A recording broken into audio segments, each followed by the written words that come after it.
So I wanted, before we get started, to let everyone know that I have a new podcast out, and it's called Meditations. If you like the Meditations segment of this current podcast, you'll like the Meditations podcast. It's nothing but 20 minutes of meditative sounds.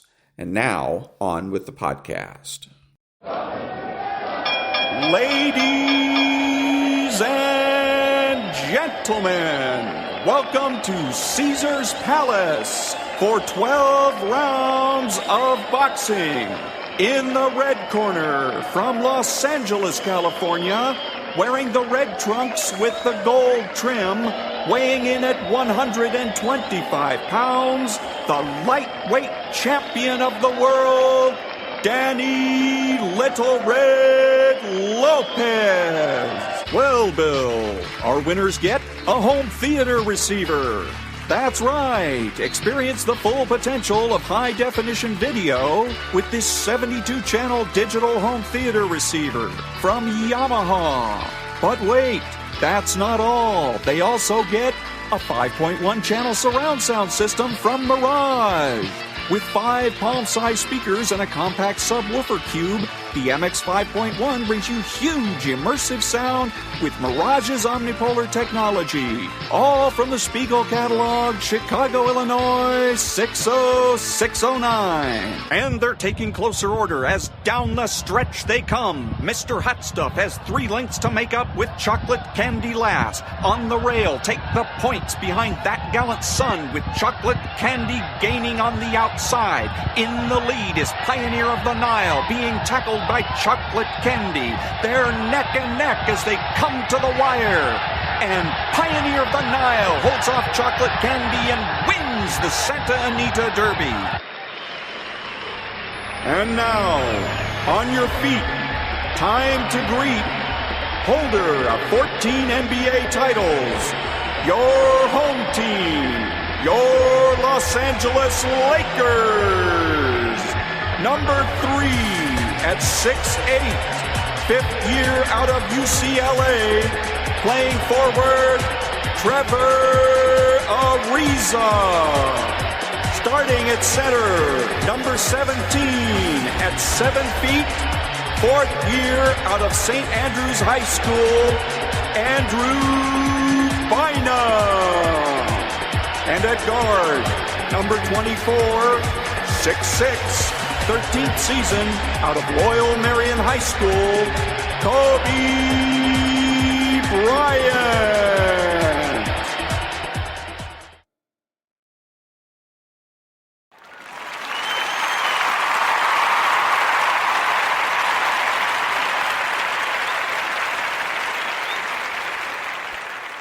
My wife loves me a lot, and I love my wife, damn it, so stay the hell away from her. I'm sorry, I got aggressive. I apologize. I told her tonight, I said, when I come home, I want to make love to you badly. And she said, at least you don't overestimate yourself.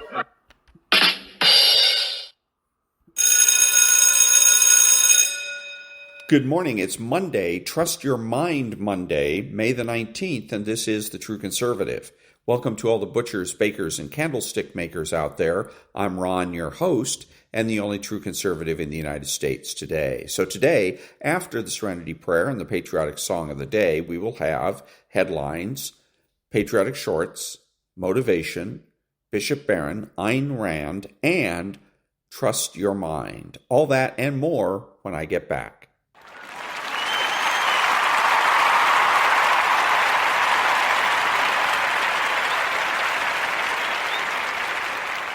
God, grant me the serenity to accept the things I should not change, the courage to change the things I should, and the wisdom to know the difference. Amen.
Thank you. And now the headlines for Monday, May the 19th. Pope Leo XIV meets privately with Ukrainian President Zelensky and his wife following the massive inauguration of his pontificate on Sunday. U.S. Vice President J.D. Vance meets Pope Leo XIV at St. Peter's Basilica following the Pope's inaugural Mass. Governor Greg Abbott signs a bill to constitutionally ban capital gains taxes in Texas. New evidence suggests Noah's wife was steering the ark when it hit Mount Ararat. Secretary Bessent says countries are lining up with much improved trade deals. Vice President Vance just sat down with European Commission President to give her another lecture about how fallen Europe is. Harvard president to take a 25% pay cut. Jake Tapper uncovers startling evidence that Biden's decline was covered up by Jake Tapper. And those are the headlines for Monday, May the 19th.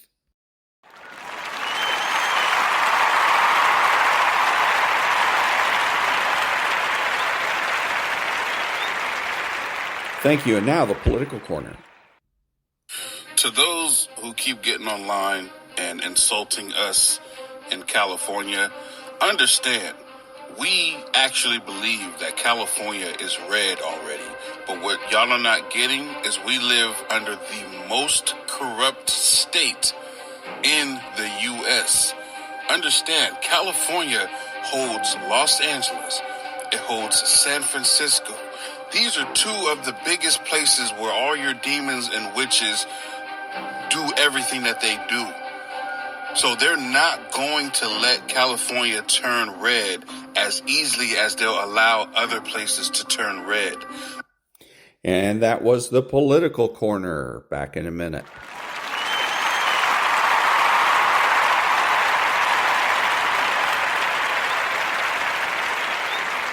And now, the patriotic short.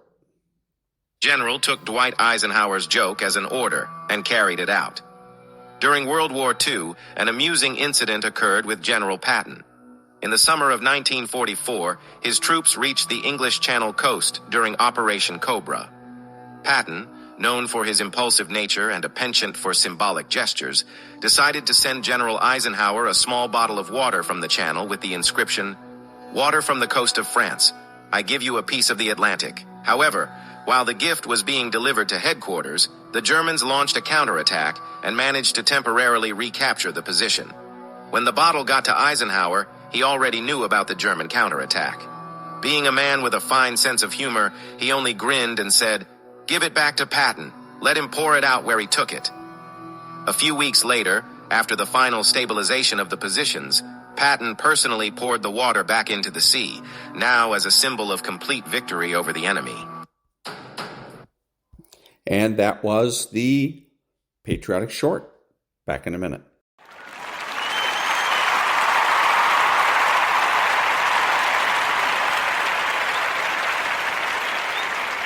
And now, let's get motivated.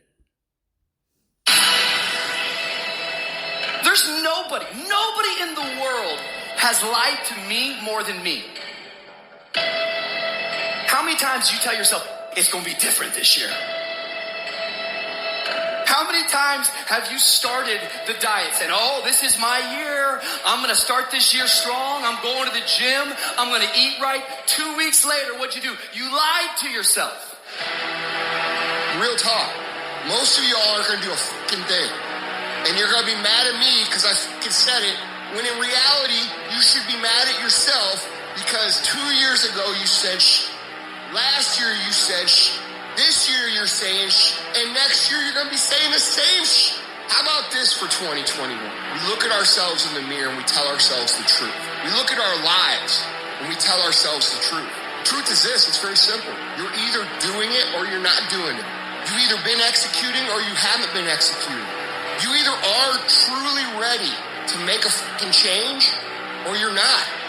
It doesn't matter how many fucking videos you watch. It doesn't matter how many courses you buy. It doesn't fucking matter. What matters is what you're going to do. You got to make a decision that you are not going to be like everybody else. You are not going to live how they live. You are not going to eat how they eat. You're not going to drink how they drink. You're not going to do the kind of work they fucking do. And then you got to go do that. And you got to do it one day at a time. Win today. Then you wake up tomorrow and you do the same thing. Then you wake up on Wednesday and you do the same thing. Then you wake up on Thursday and you do the same thing. And when you get to the point where you're winning every day and it's automatic, guess what happens? Winning becomes not something that you aspire to do. Winning becomes who the fuck you are. There are only 86,400 seconds in a day. And you got to not only operate in them, you got to do it quick. You got to do it fast. You got to do it in a hurry. Why? Because there's somebody else who's on the same track you are. Somebody else, they're on the same path that you are. It's somebody else just like you trying to do it. And sometimes they're working just as hard as you're working. They're putting in just as much sweat, just as much tears, just as much blood. But you just got to do it what? You got to do it faster than they do it. You got to do it quicker than they do it. Are you listening to what I'm telling you? That's why I wake up at 3 o'clock in the morning, because if you're getting up at 6, you might be smarter than me. You might have more privilege than me. You might have more resources than me. You might. But I'm going to get up earlier than you, and I'm going to do it faster than you do it. So by the time you get up with all your resources, by the time you get up with all your privilege, by the time you get up with all your stuff, I've already finished the race. Are you hearing me? It's hard. Yep, it's difficult. Yep, why? Because the process is weeding out the weak. And so sometimes you got to play hard. You got to play physical. You got to play tough, because the game itself is tough. The game itself is hard. But I know you got what it takes.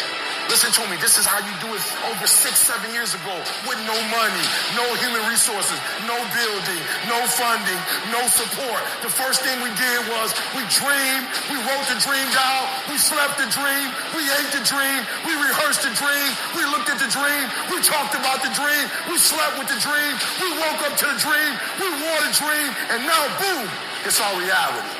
And for some of you, you stop dreaming. You dream for a week and you stop because things around you don't look good. You dream for a month, and when you get hit in the mouth, you quit and you give up. You dream for a while, and when people tell you crazy, when people tell you stupid, and when people tell you can never get done, you stop dreaming and you go back to knowledge. And I dare you to use your imagination. I dare you when you're broke to use your imagination. I dare you when you're rich to use your imagination. I dare you under every single circumstance. Keep dreaming. Keep looking at your dream. Keep focusing on your dream. Keep going after the dream, because that's where true success is. And that was motivation.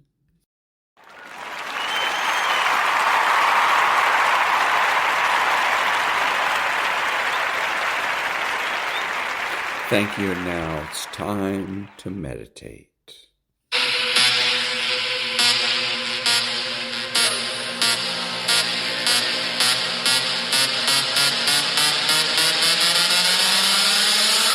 the rhythm conquer your mind.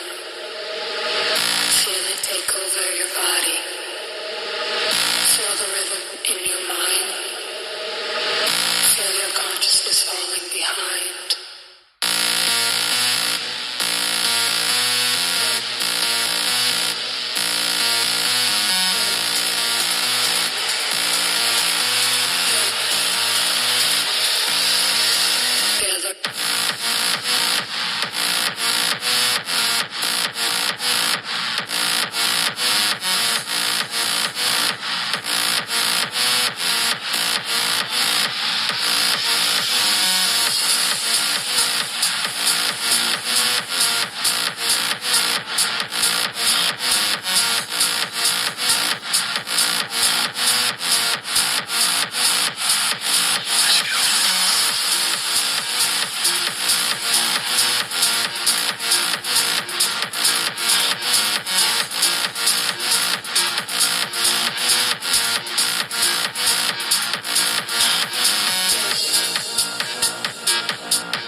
refreshed.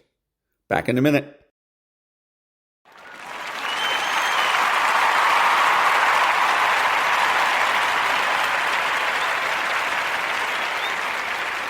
Thank you. And now the Daily Stoic.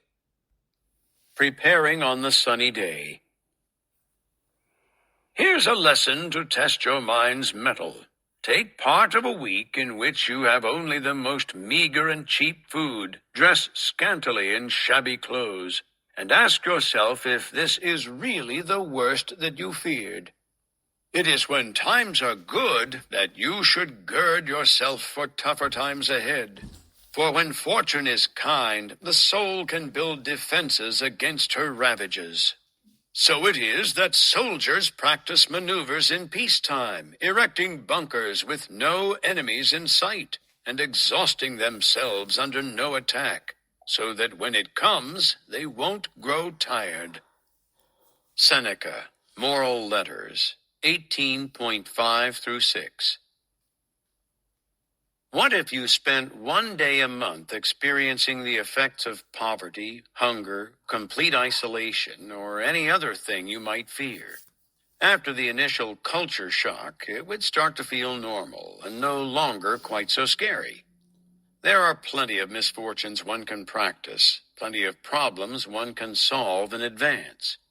Pretend your hot water has been turned off. Pretend your wallet has been stolen. Pretend your cushy mattress was far away and that you have to sleep on the floor, or that your car was repossessed and you have to walk everywhere. Pretend you lost your job and need to find a new one. Again, don't just think about these things, but live them. And do it now, while things are good.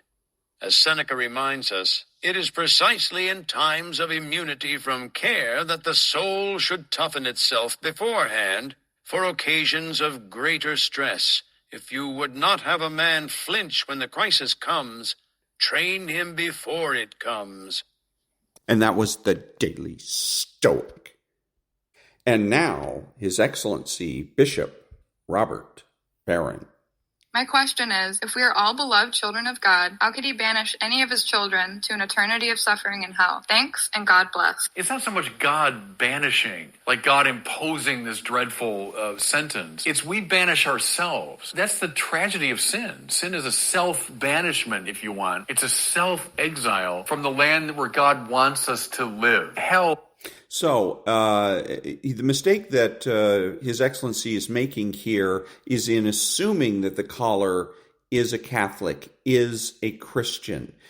He's got to open his mind. Whenever he's taking calls, he needs to consider the possibility that there are atheists, socialists that are calling simply to subvert his program and subvert his message, and then go from there. And now, the Ayn Rand thought of the day. Quote, "Is man free? In mankind's history, capitalism is the only system that answers yes." Unquote. And that was Ayn Rand from the chapter, What is Capitalism? From the book, Capitalism, the Unknown Ideal.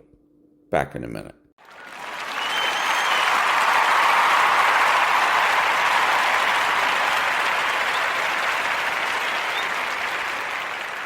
Thank you. Now, gaslighting. Here are 5 hidden habits of a covert narcissist. Number 1, they have a public persona that is totally different than their private persona. Number 2 is they express rage and then they totally deny that they're angry. Number 3, they express criticism, they make it sound like concern. Number 4, they often play the victim, especially when they are attacked. And number 5, they have a total lack of empathy, especially if they are attacked. And does that sound like maybe Hillary Clinton? Back in a minute.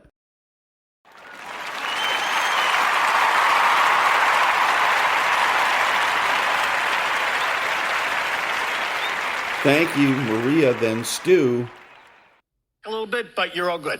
Cheryl, Tony. 1 p.m. today, that NTSB briefing on that Mexican ship. I cannot believe, even Chuck Schumer, I was so disappointed how much he politicized a tragic accident. I think it's really unbelievable. Sorry. And don't forget, President Trump will speak with Vladimir Putin today at 10 a.m. We'll see you again tomorrow, everybody. Thanks so much. Varney and Company picks it up. Stu, take it away. Good morning, Maria, and good morning, everyone.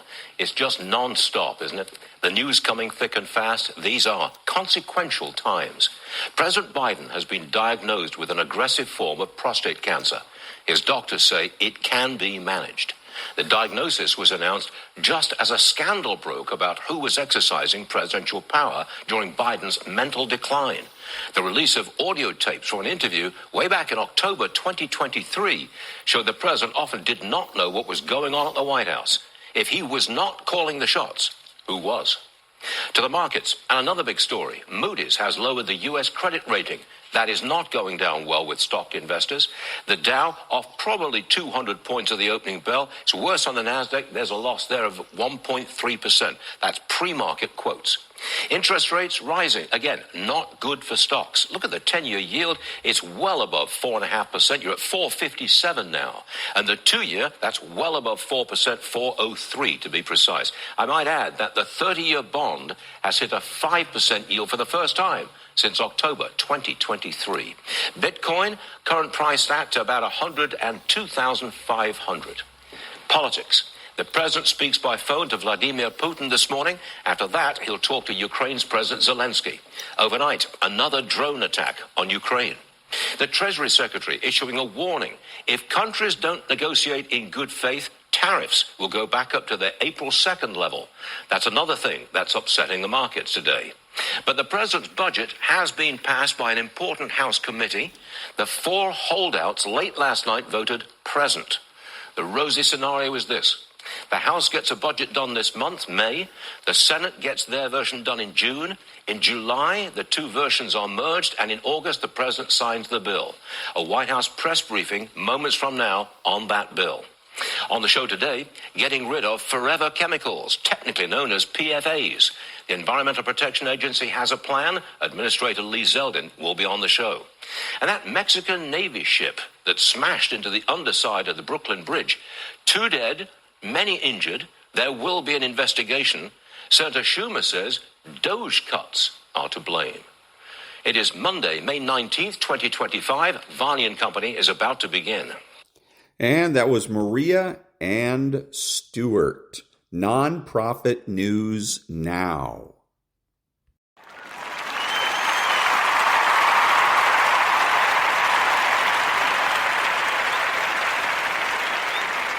Thank you. And now from a book that's called Good Inside. What's the opposite of understanding? For this argument's sake, it's convincing. Convincing is the attempt to prove a singular reality, to prove that only one thing is true. Convincing is an attempt to be right, and as a result make the other person wrong. It rests on the assumption that there's only one correct viewpoint. And then my question is this supposed to be convincing? Further, convincing has one goal in mind, being right. And here's the unfortunate consequence of being right. The other person feels unseen and unheard, at which point most people become infuriated and combative, because it feels as if the other person does not accept your realness or worth. Feeling unseen and unheard makes connection impossible. Understanding 2 things are true and convincing 1 thing is true are diametrically opposed ways of approaching other people, so a powerful first step in any interaction is to notice which mode you're in. When you're in 1 thing is true mode, you're judgmental of and reactive to someone else's experience because it feels like an assault on your own truth. As a result, you will seek to prove your own point of view, which in turn makes the other person defensive because they need to uphold the realness of their experience. In 1 thing is true mode, exchanges escalate quickly. Each person thinks they're arguing about the content of the conversation when in fact they're trying to defend that they are a real, worthy person with a real, truthful experience. And again, is this convincing? Back in a minute.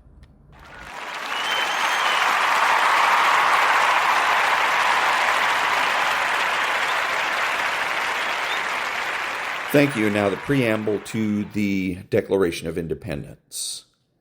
We hold these truths to be self-evident, that all men are created equal, that they are endowed by their Creator with certain unalienable rights, that among these are life, liberty, and the pursuit of happiness, that to secure these rights, governments are instituted among men, deriving their just powers from the consent of the governed, that whenever any form of government becomes destructive of these ends, it is the right of the people to alter or to abolish it, and to institute new government, laying its foundation on such principles and organizing its powers in such form as to them shall seem most likely to affect their safety and happiness.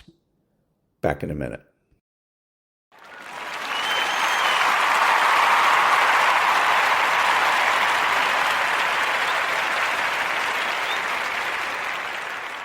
Thank you.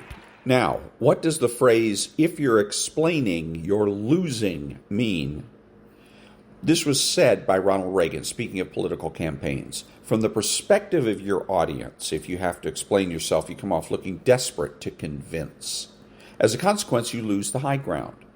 From a more philosophical perspective, if you have a clear conscience and strong conviction towards the positions you take, your values, truth, and direction, you don't need the opinions or consent of others. As a consequence, you don't need to explain yourself. However, if you yourself are not convinced of the validity and truth of your position, or you can't fully justify your choices, then you continue to expel words in an attempt to create the illusion of certainty. Back in a minute.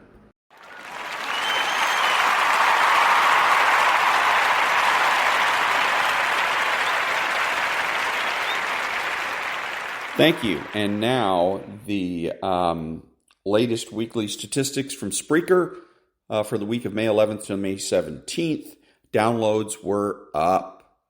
Way up in the United States, up in Japan, even in Australia, and down slightly in Israel. So those are the stats from Spreaker, from iHeart for the week of May 11th through May 17th.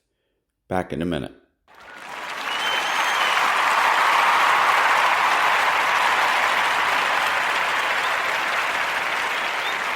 Thank you. And now, trust your mind. Chapter 1. The Origins of Self-Silencing Culture. In 2022, University of Virginia senior Emma Camp, who is autistic, published an op-ed in the New York Times about her and her friends' encounters with mob mentality in their classrooms when they attempted to question certain ideas. She described scenarios in dorm rooms and campus workshops where friends lowered their voices and shut doors behind them for fear of others twisting mild remarks into distorted, controversial statements. For instance, Emma felt it was acceptable for people outside of a given culture to question rituals that endangered lives. In this case, the Indian practice of sati, which is when widows immolate themselves upon their husbands' funeral pyres. It is an ancient tradition, not commonly practiced today, but the issue she encountered was not so much about the subject itself, but about her place to comment on it, given that it is not her own culture. In an academic context, her impression of college was that students come to grow and learn through disagreement, challenging discussions and debate. And she was shocked to discover that this is not always the case. In her op-ed, she also referenced a woman who challenged the idea that a superhero film was laudable simply because it portrayed a woman's physical strength. The student thought that more attention should be given to the characters wrestling with internal conflicts, to which her classmates scoffed in resounding disagreement. And while disagreement is perfectly fine, it was odd that the entire class seemingly felt one singular way. Everyone piled onto one perspective. Throughout that semester, I saw similar reactions in response to other students' ideas. I heard fewer classmates speak up. Eventually, our discussions became monotonous echo chambers. Absent rich debate and rigor, we became mired in socially safe ideas. After the op-ed was published, a new mob found her on X, railing against Emma's social conservatism, though she identifies as a left-leaning libertarian. For Emma, it is this lack of nuanced inquiry and dialogue that has felt shocking to her during her young career. But it has only emboldened her dedication to open inquiry and reporting. Part of her story here is that autistic people are often the first to feel that something is off among groups due to their sensitivity to hypocrisy and inconsistency. When it comes to self-silencing, more and more people who are sensitive are standing up and speaking out. Sensitive folks tend to sense social inconsistencies, hypocrisies, and inaccuracies because many of us pick up on subtleties, like mannerisms, gestures, linguistic patterns that don't follow expected rules, and the expression of extreme emotions. And we feel off as a result, slightly irritated or disturbed. It is actually this sensitivity that makes some of us appear to march to a different drum, not a lack of awareness, as is commonly misunderstood. Our ears perk up, as do our eyebrows. When scrolling on social media, I sometimes feel physical sensations in my stomach as I browse and watch how people feed off one another. And we often notice when something is up in the collective emotional climate. The online world sometimes feels similar to a cult-like caged environment, which is a sensation that is quite the opposite of what people need on a sensory level. Most of us have somewhat of an allergy to going along with a group when it doesn't feel right, and it can feel physically out of alignment to not follow our own senses. Our fine attunement means that we are constantly contending with this discomfort. A climate of self-silencing is deeply, deeply disturbing to sensitive people, and we notice its presence right away. Perhaps this is because we have so much experience with the downfalls of masking, which is when people hide parts of themselves to blend in. While some neurodivergent folks who struggle with self-regulation can themselves fall prey to mob mentality, many others resist groupthink because they recognize it as a social expectation to fall in line and mask individual truth in favor of robotic conformity. You can imagine the tremendous amount of energy required to mask and suppress individual truths, whether it's autism or beliefs and opinions, over lengths of time. Numerous studies show that depression and anxiety often result, creating a confusing internal mingling of self that struggles with feeling whole, healthy, complete, and accepted. Unfortunately, these same feelings resulting from self-censorship have begun to spread, resulting in what I call a self-silencing culture, the every person's equivalent to cancel culture. While cancel culture feeds clickbaity headlines online, the feeling of self-silencing permeates our entire world and everyday lives, where people live in fear, both online and off. Groupthink, from helpful to harmful. It started out innocently enough. When we zoom out, it's easy to understand the potential social function of conformity and how it begins. In fact, a study out of the Max Planck Institute of Evolutionary Anthropology in Germany showed that conformity starts as early as 2 years old. In the study, a group of children were tasked with dropping balls into boxes, and if the ball went into one of the particular boxes, they would be rewarded with a chocolate treat. But even after a toddler had completed the exercise correctly and was aware that a certain box produced a treat and the other boxes did not, when they watched their toddler peers drop the ball incorrectly, the first group of successful toddlers would copy the second group, even though that action did not produce the chocolate like the first time.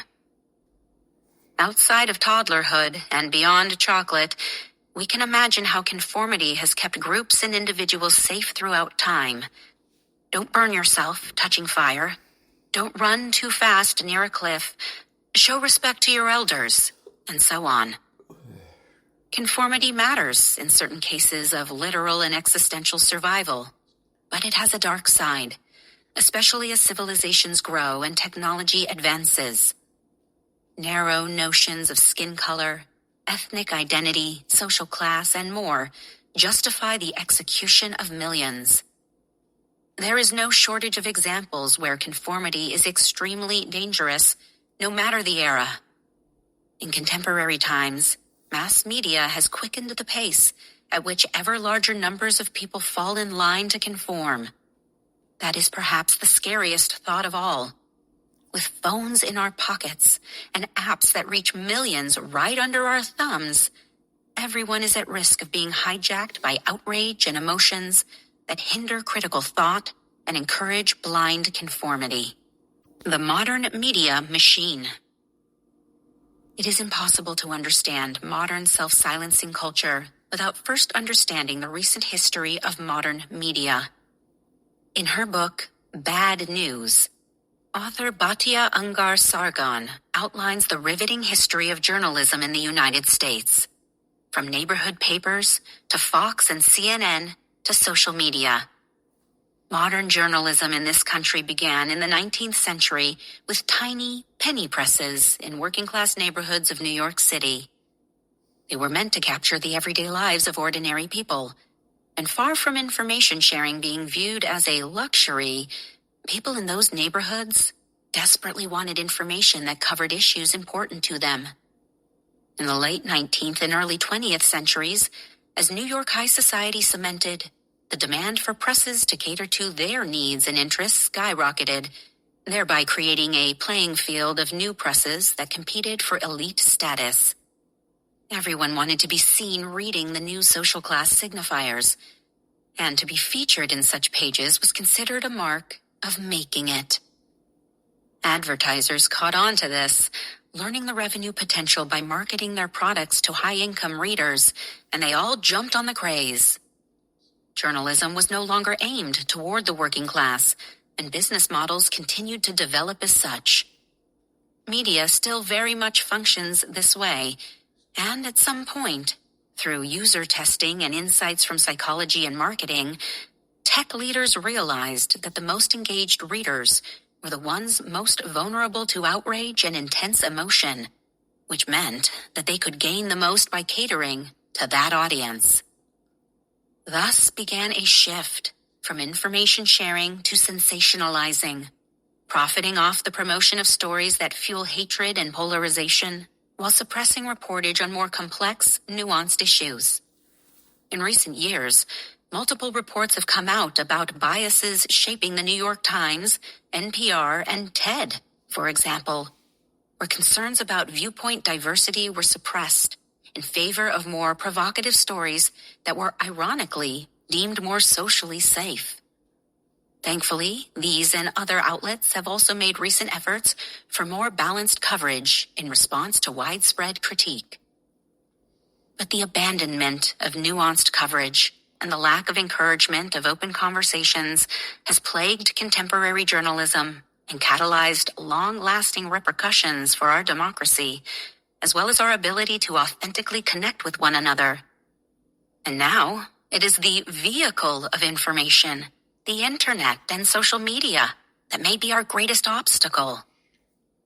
This vehicle that now dominates the sharing of information, fueled by ideals of community in a public square and allowing for endless comments on videos, interviews, opinion pieces, and more, is an amorphous world, like a floating city. And it is now forcing us all to contend with not only deciphering truth from misinformation, but also our own minds and emotions.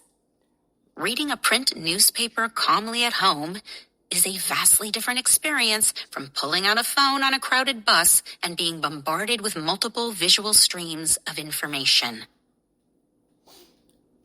Internet groupthink plus anonymity, a recipe for disaster. In the mid-1990s, commentators began sounding the alarm about the risks and dangers posed by the internet of creating a loss of community and a world of strangers. Internet friendships would soon be convenient, even entertaining, but lacking both the context and the embodied basis of emotional support, they may be at the cost of more involving relationships, wrote psychologist John A. Teskey in a 2002 article for Zygon, Journal of Religion and Science. He continues, "If all thinking is really a kind of conversation, it is never a small challenge to convert it into a medium of pure words, and much of the feeling, the embodiment, and the lived reality behind it is likely to be missed." Now a retired professor in rural Pennsylvania, Teskey's writing is some of the only material that has consistently continued to capture the disembodiment of this hyper-online era from those early years onward. Social forces, technological and otherwise, have increasingly eroded our social interconnectedness and even produced psychological fragmentation, he boldly wrote in 2002, ahead of his time. The internet is the ultimate escape, but what are we hiding from?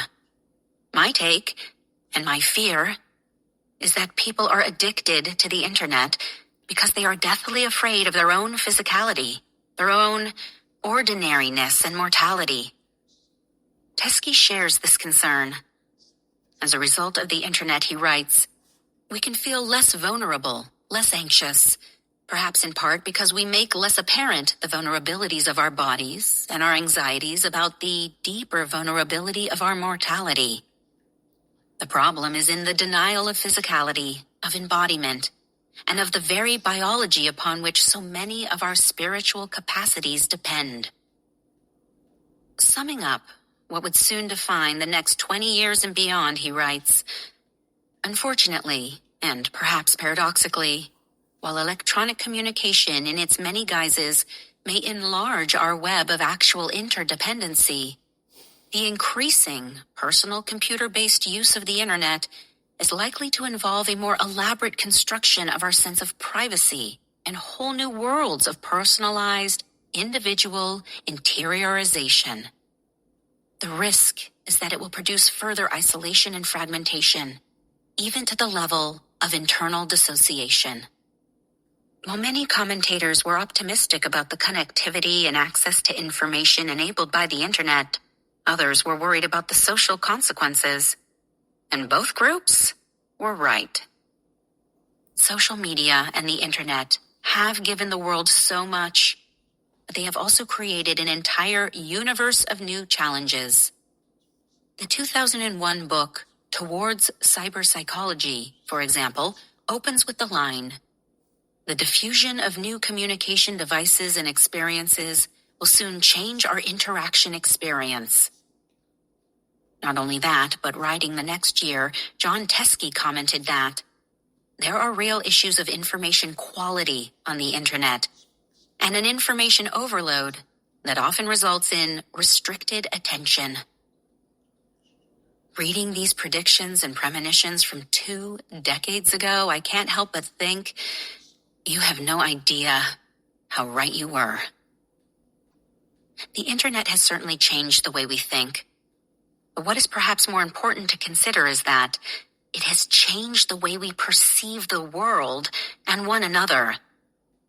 With some opinions amplified more than others, the result is that we take on a warped view of public sentiment. This kicks off a vicious cycle in which the less we hear from individuals with differing opinions, the more we are afraid to voice our own, thus perpetuating a skewed sense of what people really think and feel. We often mistakenly think that everyone in our circle views a particular issue the same way, and with that comes the fear of saying something that will lead to condemnation from the crowd.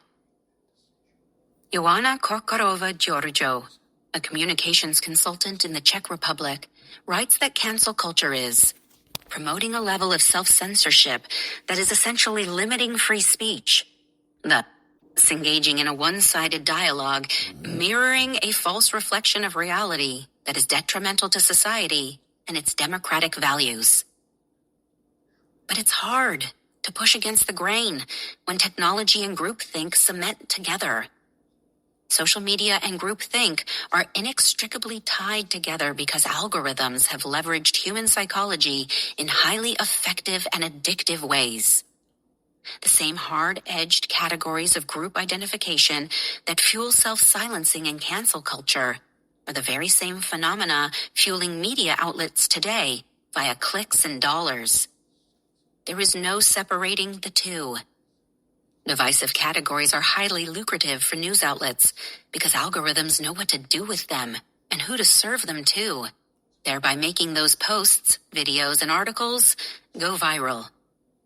The side effect is that while clickbait fuels media consumption, divisive categories become even more deeply entrenched.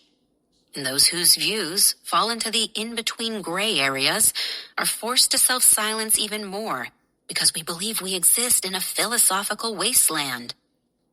But as we will see, that's a lie. And there are growing numbers of us who stand proudly in the gray. Group dissenters and identity orphans. Perhaps the most tragic sacrifice in the rise of groupthink is the loss of independent critical thought. The internet likes to funnel us into categories: progressive/conservative, urban/rural, rich/poor. This helps serve the right content to the right audience. But this strips away the reality that we are multifaceted beings, no matter our individual circumstances. In truth, we relate to slivers and elements of many well-defined groups and hard-edged categories, but none define all of who we are. We exist somewhere at the frictions and interstitial spaces between what we think of as solid boxes, with walls patiently waiting to combust, seeking, yearning to connect, bridge, merge, re-whole. Eric Smith is a professor of rhetoric at York College of Pennsylvania and the co-founder of Free Black Thought, a collective of diverse voices pushing back against reductive narratives about Black thought and identity. I've long admired his nuanced writing and sharp thinking, and I respect and appreciate his willingness to continually push back on dominant narratives about race. One morning, over Zoom, I wanted to better understand his personal story and how he arrived at being somewhat of a rebel. Has he always been so outspoken?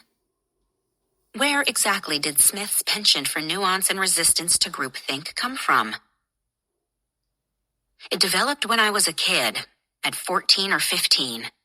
I was born and raised into a predominantly white neighborhood, so they weren't exactly nice about it. I got a lot of heat about it.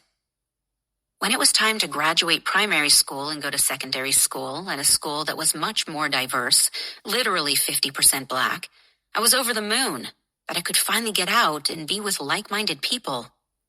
But boy, was I wrong. They were just as harsh for opposite reasons. They thought I was too white, having been socialized in a predominantly white neighborhood. So that's when I realized these two groups couldn't be more different. And yet they both have in common the desire to humiliate me, the desire to tell me that I am not adequate in some way, either that I'm not white enough or that I'm inauthentically Black. This is also what first piqued his interest in rhetoric. Although he wouldn't have called it that at the time, he was fascinated that both groups had similar goals, but different framing. The big it for Smith has always been the power of free individual thought. So I learned then that group affiliation is overrated, mainly because I wasn't allowed to have one. I embraced the individuality and saw the efficacy of it, and only later realized it was the primary tenet of classical liberalism. Smith went on to complete his doctorate in rhetoric and started teaching. One day, over several emails, among others, in the field of rhetoric, he began to push back against some of his colleagues' diversity, equity, inclusion logic. I pushed back on a keynote address that argued that teaching standard English to students of color was inherently racist, and that the very presence of white professors was a problem. He questioned whether this argument was in the best interest of helping students. I felt the same way I did when I was 15, except that the two groups were combined now. Now, the black and white groups were working together to humiliate me because they're not comfortable with who I am. That response is why I'm here today. I realize that for some people, there is only one way you're allowed to be black, and both black and white people will police you. And while some might make the case that we should make space for multiple variations of the English language, Smith's argument and perspective is that there is nothing inherently racist in teaching the standard way. I ask Smith what his larger goal is, given his newfound advocacy around Black thought, diversity, and identity. He shares with me that his goal is to bring wider attention to the fact that there are so many ways to be Black, and that there is no single definition. He is a tireless advocate for the power of debate, deliberation, communication, and discourse, and he sees those things as being vital to any democratic civil society. I want to put the importance of deliberation and rhetoric at the forefront of people's minds, especially when people think about getting along as a country, he tells me. A lot of what is going on is an inability to speak across differences. So I think the field of rhetoric and the discipline of rhetoric have a lot to offer. He reiterates how important it is for him to share the wide range of viewpoint diversity within Black America, and how integral the field and practice of rhetoric is to that understanding. For Smith, rhetoric is the study of translation. That is, how to get one's ideas out into the public marketplace of ideas and be effective and persuasive in one's communication. That was the first chapter 1 of the Origins of Self-Silence from the book Trust Your Mind by Janara Narenberg. And it says the subtitle is Embracing Nuance in a World of Self-Silencing. One of the things that I've noticed with this book is one thing is she was talking about the autistic girl who goes to college and finds mob mentality. First thing I'm thinking is, who's the leader? Okay, if you have a mob mentality where everybody thinks exactly the same, somebody has to be the leader of that mob. Who was it? My guess is it was the professor, but we don't know because she didn't say. And that's important to knowing and understanding and being able to empathize or sympathize with this lady. The other thing is this book is a book so far that's full of a lot of psychobabble. She uses the term physicality. Instead of physical, physicality. And that's a pop psychology term that people will use when they want to have or give the perception of gravitas, that what they're saying is very important and should be taken seriously. And then also I noticed that she likes to, she's deterministic. So I know that this author is on the left because she says that the internet has changed the way we communicate. No, it hasn't. It really hasn't, because it's not a sentient life form. I may have decided to change the way I communicate because of the internet, but that's my choice, for better or worse. So those are a few things that I noted, and I'm going to continue with this book for a little while. We'll see how it turns out. If it's all going to be all psychobabble and no responsibility, then I'm going to have to find something else to read. So we'll see. Back in a minute.